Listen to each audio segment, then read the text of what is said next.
જશે કે આ ગોંડલથી મિર્ઝાપુર નથી, આ ગોંડલથી સર ભગવતસિંહનું ગોંડલ છે, આવો પેટી સ્વરૂપ જવો પડશે. જયરાજસિંહ જાડેજા, તમે નહીં કહો તો પણ સમગ્ર ગુજરાત અને સમગ્ર ભારતને ખબર છે કે ગોંડલ સર ભગવતસિંહજીનું છે. ચૂંટણી ટાણે રાગ આલપવાની તમારે જરાય જરૂર નથી કે તમારા ગોંડલને કોઈ મિર્ઝાપુર કહીને જાય છે. બધાને બધી ખબર જ છે કે ગોંડલ કોનું છે અને કેવું છે. અને ખાસ કરીને ગોંડલની જનતાને પણ ખબર છે, કારણ કે અત્યાર સુધી ભાજપ ઉપર ગોંડલની જનતાએ વિશ્વાસ પણ મૂક્યો છે અને એ પણ ખબર છે કે ભાજપનું ગોંડલમાં કેવું અસ્તિત્વ છે. આ વાત અમે કેમ કરી રહ્યા છીએ તેમની વિગતે ચર્ચા કરીએ. નમસ્કાર, આપ જોઈ રહ્યા છો નિર્ભય ન્યૂઝ અને હું છું આપની સાથે રિદ્ધિ. ગુજરાતની અંદર સ્થાનિક સ્વરાજની ચૂંટણી જાહેર થઈ અને સ્વાભાવિક છે કે એકબીજા પક્ષની સામે આક્ષેપ કરવા એ ક્યાંક હવે હરેક પક્ષ માટે એમની ક્યાંક મજબૂરી બનતી હોય તેવું લાગે છે, કારણ કે ચૂંટણી જીતવી અને પોતાના પક્ષને પણ કહીને બતાવ્યું કે અમે આટલી બેઠક તમને અપાવી છે. અને આવી જ વાત ક્યાંક ગોંડલમાં પણ સામે આવી કે જ્યાં નગરપાલિકા, તાલુકા પંચાયત, જિલ્લા પંચાયતની જે અત્યારે ઉમેદવારોનું જે લિસ્ટ છે ધીમે ધીમે જાહેર થઈ રહ્યું છે અને આ બધાની વચ્ચે ક્યાંક અત્યારે ચૂંટણી પ્રચાર છે તે પણ જે ભારતીય જનતા પાર્ટીના નેતાઓ છે તે કરી રહ્યા છે. આવો જ એક ચૂંટણી પ્રચાર છે અને આજે જ્યારે ભારતીય જનતા પાર્ટીના ઉમેદવારો ફોર્મ ભરવાના છે ત્યારે જે પૂર્વ ધારાસભ્ય છે જયરાજસિંહ જાડેજા, તેમણે એક રેલી કરી. ઘણા બધા ભારતીય જનતા પાર્ટીના નેતાઓ છે, કાર્યકર્તાઓ છે એમાં જોડાયા, પણ આ બધાની વચ્ચે જે પૂર્વ ધારાસભ્ય જયરાજસિંહ જાડેજા છે તેમણે સીધું જ કહી દીધું કે જે લોકો મારા ગોંડલને મિર્ઝાપુર કહે છે એમને આ વખતે જડબાતોડ જવાબ આપવાનો વારો આવી ગયો છે. મારું ગોંડલ મિર્ઝાપુર નથી, પરંતુ સર ભગવતસિંહજીનું ગોંડલ છે અને હું કહેવા પણ માંગુ છું. પણ આ બધાની વચ્ચે અમે પણ સવાલ અત્યારે જયરાજસિંહ જાડેજાને કરી રહ્યા છીએ કે બધા લોકો ભલે કહે, પરંતુ તમે તમારા મુખે તો મિર્ઝાપુર તમારા ગોંડલને ના કહો. તમને ખબર જ છે કે ગોંડલ કોનું છે, કેવું છે, તો પછી તમે તમારા મોઢે મિર્ઝાપુરનો જે આ રાગ છે તે આલપવાનું બંધ કરો.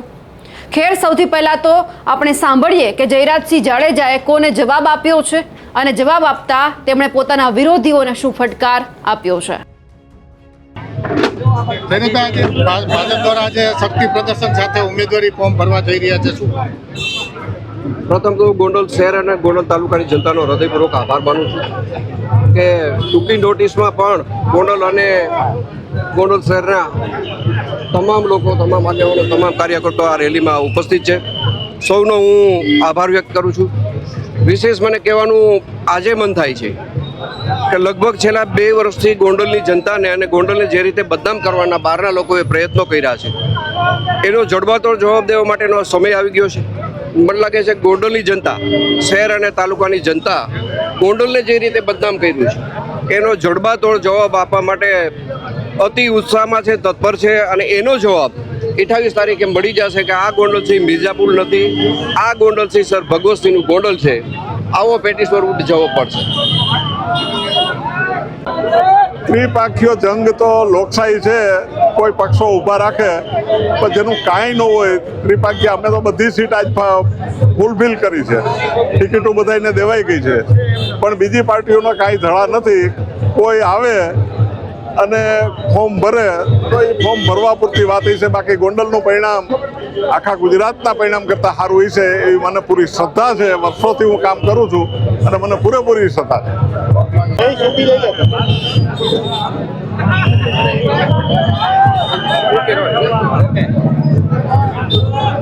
આજે ભાજપ દ્વારા શક્તિ પ્રદર્શનનું આયોજન કરવામાં આવ્યું છે, શું કહેશો? ગોંડલમાં ખરી લોકશાહી અમને જોવા જડી છે. ગોંડલને બદનામ કરવામાં કોઈએ બાકી બાયણેથી રાખ્યું નથી. જેને ગોંડલ હારે લેવા દેવા નથી, મિર્ઝાપુર કીએ, બીજું કીએ, બિહાર કીએ, જી કીએ, પણ પરિણામ દેખાડશે. એને 100% પરિણામ આવવાનું છે. કોંગ્રેસ મુક્ત આ તાલુકા પંચાયત, જિલ્લા પંચાયત, નગરપાલિકા બધું કોંગ્રેસ મુક્ત હતું અને આ વખતે પણ એ જ પરિસ્થિતિને એ જ માહોલ છે. શક્તિ અહીં ગોઠવું છે, બરોબર છે, પણ લોકોનો જ પોતાનો સ્વયંભૂ એટલો મોટો ઉત્સાહ છે, કોઈને કંઈક કહેવા પણ જ નથી. એટલે અમને એ વાતનો આનંદ છે કે જયરાજભાઈએ જે કંઈ કામ કર્યા છે, તમામ જ્ઞાતિઓને સાથે રાખી, તમામ વર્ગોને સાથે રાખી, તમામ પીડિતોને મદદ કરી છે. કોરોના કાળથી માંડી અને અત્યાર સુધીમાં જે જયરાજસિંહ અને એના પુત્રએ જે મદદ કરી છે એ 100% ઉગી નીકળવાની છે. આજે ભાજપ દ્વારા મહારેલી યોજાઈ છે, શું કહેશો? ભાજપ દ્વારા મહારેલી યોજાય છે એ સ્વયંભૂ મહારેલી છે એમ કહી તો હાલે. ઉમેદવારો પોતાના ટેકેદારોને લઈ આવે અને ટેકેદારો આવે પણ ખરા, પણ લોકોને જેને કાંઈ લેવા દેવા નથી એ પણ અહીંયા ઉપસ્થિત છે. એને એમ છે કે ગોંડલની શાંતિ જ મહત્વનું છે અને એ શાંતિ માટેના પ્રયત્નો જે જયરાજસિંહભાઈના છે એને કારણે આ મહારેલી ખૂબ સફળ થાય. અને હું તો એમ કહું છું કે આખા સૌરાષ્ટ્રમાં ક્યાંય નહીં હોય એવી સરસ મહારેલી આ થવાની છે. આજે ભાજપ દ્વારા એક શક્તિ પ્રદર્શન મહારેલીનું આયોજન કરવામાં આવ્યું છે. આજરોજ ગોંડલ ભાજપ પરિવાર દ્વારા એક મહારેલીનું આયોજન કરવામાં આવેલું હતું. આ રેલીની અંદર ગોંડલ શહેર તાલુકાના તમામ રાજકીય આગેવાનો, સામાજિક આગેવાનો, ઉદ્યોગપતિશ્રીઓથી માંડીને તમામ લોકો આ રેલીની અંદર મોટી સંખ્યામાં જોડાયેલા હતા. અને આગામી સમયની અંદર ગોંડલની અંદર ભારતીય જનતા પાર્ટીનો ભવ્યથી ભવ્ય અને ઐતિહાસિક વિજય સ્થાનિક સ્વરાજની ચૂંટણીની અંદર થવાનો છે. આગામી સ્થાનિક સ્વરાજની ચૂંટણીમાં ત્રિપાખીયો જંગ જોવા મળી રહ્યો છે. અહીંયા ગોંડલ શહેર અને તાલુકાની અંદર માત્ર ને માત્ર ભારતીય જનતા પાર્ટીનો ભગવો તે લહેરાવાનો છે. કોંગ્રેસના, આમ આદમી પાર્ટીને ક્યાંય પણ પૂરેપૂરા ઉમેદવારો પણ નથી મળતા. એ એવું બતાવે છે કે ભાઈ 100% સ્થાનિક સ્વરાજની ચૂંટણીની અંદર ભારતીય જનતા પાર્ટીના તમામ ઉમેદવારોનો ઐતિહાસિક ભવ્ય વિજય થવાનો છે. ગત ટર્મમાં સ્થાનિક સ્વરાજ્યની ચૂંટણીમાં ભાજપે ક્લીન સ્વીપ આપી હતી તમામ બેઠકો ઉપર. આ વખતે પણ આપશે ખરી? ચોક્કસપણે જનતાના આશીર્વાદથી ગોંડલ નગરપાલિકા, તાલુકા પંચાયત તથા જિલ્લા પંચાયતના તમામ ઉમેદવારોનો ભવ્ય વિજય થવાનો છે. ખેર ચૂંટણી આવી એટલે સ્વાભાવિક છે કે એકબીજા પર આક્ષેપ કરવા અને સામે જવાબ પણ ક્યાંક હવે જે સામેનો પક્ષ છે એ આપશે. કારણ કે જે લોકોને લાગી આવ્યું હશે કે અમને જ કહી રહ્યા છે, જવાબ આપવા માટે પણ આવશે. પણ આ બધાની વચ્ચે સવાલ એ થઈ રહ્યો છે કે આક્ષેપ પ્રતિ આક્ષેપને બાજુમાં મૂકો. ખરેખર જનતાને જે કામ જોઈએ છે આપો. ધારાસભ્ય ગીતાબા જાડેજા, તમને પણ કહેવા માંગીએ છીએ કે ધારાસભ્ય છો, ધારાસભ્ય તરીકેના તમારા જે કામ કરવાના છે એ પણ તમે કરજો. ચૂંટણી પ્રચાર તો થતો રહેશે, પરંતુ આ બધાની વચ્ચે જ્યારે જનતાને જરૂર હોય, જ્યારે તમારા ગોંડલના વિસ્તારની મહિલાઓને જરૂર હોય, ત્યારે તમે એમની સાથે ઊભા રહેજો, જેથી કરીને આવનાર સમયની અંદર જે તમારી ગોંડલની મહિલાઓ છે એ પણ તમારા ઉપર બીજી વાર ભરોસો મૂકે અને એવું ના કહે કે ગોંડલ મિર્ઝાપુર છે.